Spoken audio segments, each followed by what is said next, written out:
For those of you who joined us last year for our 30th anniversary, you may recall that I issued a bit of a challenge to you, right here actually in this very room. It wasn't a very difficult one. I think it was a pretty simple challenge. One, to have frank and open discussions about how P3s are and should evolve. To talk a bit about what we need to do to bring the partnership back into the P3s. And how to reflect on how the council can help you achieve your goals and support the industry everyone in this room has worked so hard to develop. This past year has been proof positive that people have taken that challenge to heart.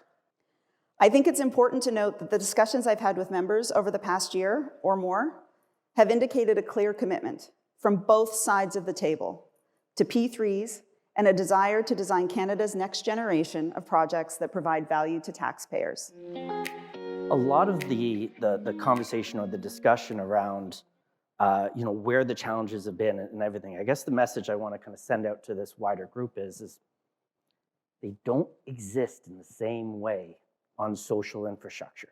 So yes, there have been issues that we've had to deal with. I tend to disagree with Joey that those issues were asset class specific. I think there were actual rudimentary issues that had to be dealt with and did come up. We've seen them on a variety of projects and had to do with the procurement process as well as the contracting model that was used. Some asset classes, some project sizes lend themselves better to certain models. But even though we know that to be true, we're trying to make better use of collaborative behavioral assessments, of clean incentives for performance against scopes, milestone payments linked to progress. We're trying to get the balance on risk right. I think the broadest takeaway that I would have is, do you want a smaller, high probability pipeline, which is my perception of what you get in Canada, or in the US, a gigantic, extremely low probability pipeline? With ongoing success of what we're doing, we're able to demonstrate that you can do mega projects, mega nuclear projects on time and on budget. And that's what we've seen with the return to service of our first, which was Unit 6.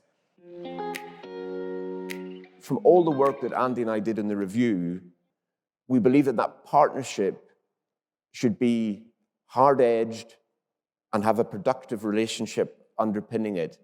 And that might mean sometimes having a dispute, but dealing with it in a very professional and timely fashion. The overall conclusion we drew was that complacency is the rock on which partnerships founder.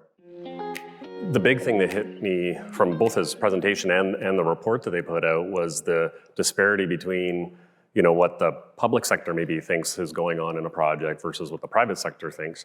And the second part of that is that we shouldn't take on the private side, we shouldn't take for granted if we have a good relationship with that client that everything is going okay. And partnership is not just between the public and the private sector. It's within the consortium. It's very important that there's, like you mentioned, transition from the bid period to the pursuit to the implementation of the project. It's also with us within, Library and Archives Canada, with our stakeholders. I think there's value added to creating this sense of partnership with the National Capital Commission, Environment Canada, because we had species at risk on our site, with other departments and making sure that they feel they're engaged. I would say that our commitment to being a good partner is genuine. And we have been on receive from the market in terms of different ways that we can bring our projects to the market in a way that's going to find that balance and meet everybody's needs. And hopefully you're hearing that message consistently, and the door is always open for that feedback. I think it's not lost on us that we're not going to be able to deliver $185 billion worth of infrastructure over the next 10 years if we don't have strong partners. A huge thank you to everyone who has taken the time to talk to the Council about their concerns, to share their thoughts on solutions, and to join us in advocating for the protection of the model and how best it can evolve. But the work is not over. Really, it's just beginning. If you are silent, you kind of take yourself out of the equation and out of the conversation. So we will use your ideas, show up, we will use your ideas, your solutions, listen to your concerns in order to help the council develop policy, have conversations with our partners about policy, share best practices, and set priorities for the coming year, and ramp up our advocacy activities across the country.